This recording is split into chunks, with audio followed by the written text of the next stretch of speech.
তোমারও ফোনপেতে কি অটোমেটিক প্রতি মাসে টাকা কেটে নিচ্ছে? যদি তোমার ফোনপেতেও এরকম অসুবিধা হয় তাহলে এর কারণ হলো তোমার ফোনপেতে নিশ্চয়ই কোনো অটোপে চালু করা আছে। তো আমার একটা বন্ধুর দেখো 5টা অটোপে তার ফোনপেতে চালু করা ছিল, আর সেই বন্ধু জানতোই না তার প্রতি মাসে টাকা কেটে কেন নিচ্ছে।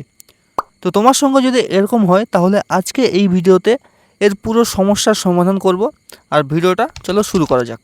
তো ফোনপে থেকে অটোমেটিক প্রতি মাসে টাকা কেটে নেওয়ার প্রধান কারণ হলো তোমাদের ফোনপেতে নিশ্চয়ই কোনো না কোনো অটো পে চালু করা আছে। তো অটো পে কী জিনিস?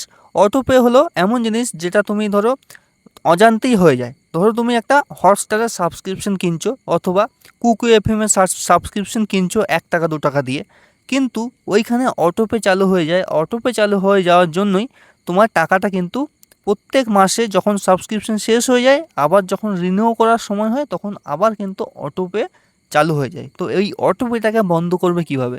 সর্বপ্রথমে ফোনপে অ্যাপের মধ্যে চলে আসবে, একদম বাঁ দিকে কর্নারে এই প্রোফাইল আইকনে ক্লিক করবে। এখানে ক্লিক করার পর স্ক্রল করে এখানে চলে যাবে। এখানে দেখো অনেকগুলো অপশন আছে। এইখানে দেখবে ম্যানেজ অ্যাকাউন্ট বলে একটা ছোট্ট অপশন থাকে, এই ম্যানেজ অ্যাকাউন্টের উপর ক্লিক করবে। যদি ম্যানেজ অ্যাকাউন্ট দেখায়, তো আমার ফোনপেতে এখন ম্যানেজ অ্যাকাউন্টের অপশন আসছে না, তো আমি এখানে স্ক্রল করতেই থাকবো। স্ক্রল করে দেখো একটা অপশন আছে অটো পে। এই অটো পেই তোমার চালু করা থাকে, অটো পে চালু করা থাকে। আর আমি অটো পে মানে সার্চ করা খুঁজে নেওয়ার আরও একটা রাস্তা দেখাচ্ছি। এখানে সার্চ অপশন আছে, দেখো সার্চ, এই সার্চে ক্লিক করবে। এখানে সার্চ করবে AUTO অটো পে। দেখো অটো পে সার্চ করেছি, অটো পে চলে এসেছে। এই অটো পে অন করা আছে। দেখো অটো পের দুটো সেকশন আছে, অনগোয়িং অর আর্কাইভড। আর্কাইভড মানে আমি অটো পে যেগুলোকে ক্যান্সেল করে দিয়েছি, যেগুলো বন্ধ করে দিয়েছি, সেইগুলো এইখানে আর্কাইভে দেখাবে। তো দেখো আমি দুটো অটো পে চলছিল, আমার দুটো অটো পেই কিন্তু আমি বন্ধ করে দিয়েছি। আর অনগোয়িংয়ের মধ্যে যতগুলো আছে ততগুলোই ভাববে তোমার অ্যাকাউন্টে চালু আছে। তো আমার একটা বন্ধুর দেখাচ্ছি, তো আমি এখানে যাব। তো বন্ধুর যে অটোপেটা চালু ছিল তার ইয়েটা দেখিয়েছিলাম। এখানে দেখো একটা অটোপে আছে সেভ গোল্ড, এখানে এই একটা অটোপে, হটস্টারের অটোপে, দেখো শিখো অ্যাপের অটোপে। এগুলো কিন্তু অটোমেটিকলি ওর অজান্তেই ডাউনলোড মানে চালু হয়ে গেছিলো। তো এই জন্যই এই অটোপেটাকে বন্ধ করা খুবই দরকার। তো অটোপে কীভাবে বন্ধ করবে? অটোপের অপশানে চলে আসবে। ধরো যে অটোপেটাকে তুমি বন্ধ করতে চাও, আমি এক্সাম্পল দিচ্ছি, আমি আমি এই অটোপেটা বন্ধ করব। সিম্পল এখানে ক্লিক করে দেবো। ক্লিক করে দেওয়ার পর দেখো অটো পে ইজ অ্যাক্টিভ বলে লেখা আছে। কত টাকা? 10 টাকা করে কাটবে আমার ব্যাংক থেকে প্রত্যেক দিন। তো এখানে এই অটো পেটাকে আমি বন্ধ কী করে করবো? সিম্পল দেখো এখানে পজ বলে একটা অপশন আছে, এই পজের উপর ক্লিক করব।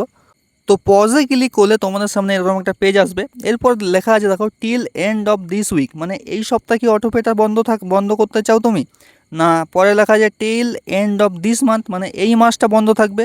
Till end of next month, মানে পরের মাসও বন্ধ থাকবে, এরকম সিলেক্ট করতে পারো। নিচে আছে কাস্টম ডেট, এই কাস্টম ডেটে তুমি চাইলে যে ডেট থেকে যে ডেট পর্যন্ত বন্ধ রাখতে চাও সেই ডেটটা এখানে সিলেক্ট করতে পারো। তো ধরো যে কোনো ডেট তুমি সিলেক্ট করতে পারো যে আজকে থেকে এত ডেট পর্যন্ত তোমার অটোপেটাকে বন্ধ রাখতে চাও। তো যে ডেটটাকে তুমি সিলেক্ট করতে চাও সেই ডেটটাকে এখানে সিলেক্ট করে এখানে নিচে দেখো লেখা আছে পজ অটোপে, এই পজ অটোপের উপর ক্লিক করবে। পজ অটোপের উপর ক্লিক করার পর এরপর দেখো ব্ল্যাক স্ক্রিন হয়ে গেছে। এইখানে তোমার ফোনপের যে ইউপিআই পিনটা চাইছে সেই ইউপিআই পিনটা দেবে। ইউপিআই পিনটা দেওয়ার সময় ভয় পাবে না, তোমার পেমেন্ট কিন্তু কাটবে না। এখানে সিম্পল ইউপিআই পিনটা আমি দিয়ে দিচ্ছি, তোমার পেমেন্ট কাটবে না, জাস্ট অটোপেটা বন্ধ হবে। তো এখানে অনেকেই ভয় পায় যে ইউপিআই পিন দিলে আবার কি টাকা কেটে নেবে, না এরকম কিছু হবে না। সিম্পল আমি ডানে ক্লিক করব, দেখো অটোপে পজ সাকসেসফুলি। তো অটোপে কিন্তু আমার পজ হয়ে গেছে, অটোপে বন্ধ হয়ে গেছে। 2056 সাল পর্যন্ত আমার অটোপে কিন্তু বন্ধ হয়ে গেছে। এরপর এখানে ক্লিক করব আমি। এই অটোপেটাকে আমি যদি পুরোপুরি মুছে ফেলতে চাই তো সিম্পল এখানে ডিলিট অটোপে, আর যেন কোনো দিনই আমার অটোপে চালু না থাকে।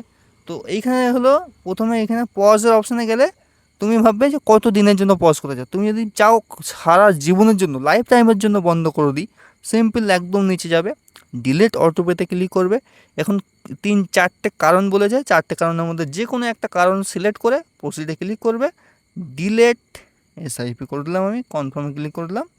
ব্যাস, আমার অটোপে কিন্তু পারমানেন্টলি ডিলেট হয়ে গেল, অটোপে ক্যান্সেলড। এবার ব্যাক করব। এই অটোপেটাকে কিন্তু অনগোয়িংয়ে দেখো আমার কোনো অটোপে নেই, সিম্পল আমি আর্কাইভে যাব। অটোপে কিন্তু আমার আর্কাইভে ঢুকে গেছে। এখানে মানে হিস্ট্রিটা দেখাবো আমার কতগুলো অটোপে ছিল, সেই হিস্ট্রিটা এখানে দেখাবে। তো তো এইভাবে তোমার যতগুলো অনগোয়িং যতগুলো অটোপে থাকবে সব কিন্তু বন্ধ, ডিলিট করে দিতে পারো। ডিলিট করে দেবে পার্মানেন্টলি, আমি বলবো ডিলিট করে দিলে তোমার অটোপে কিন্তু আর কোনো দিনই চালু হবে না। তো বারবার চেক করবে যে যদি কোনো অটোপে চালু হয়ে যায়, সিম্পল এই অটোপে অপশানে গিয়ে বন্ধ করে দেবে, তাহলে তোমার পয়সার সেফ থাকবে আর আননেসেসারি পয়সা কাটবে না। তো ভিডিওটা দেখার জন্য অসংখ্য ধন্যবাদ। যদি ভালো লাগে লাইক অবশ্যই করবে, চ্যানেলটা সাবস্ক্রাইব করে পাশের বেল আইকনে ক্লিক করে দাও এরকমই ইনফরমেটিভ ভিডিও আরও পাওয়ার জন্য। Thank you. পরের ভিডিওতে আবার দেখা হবে।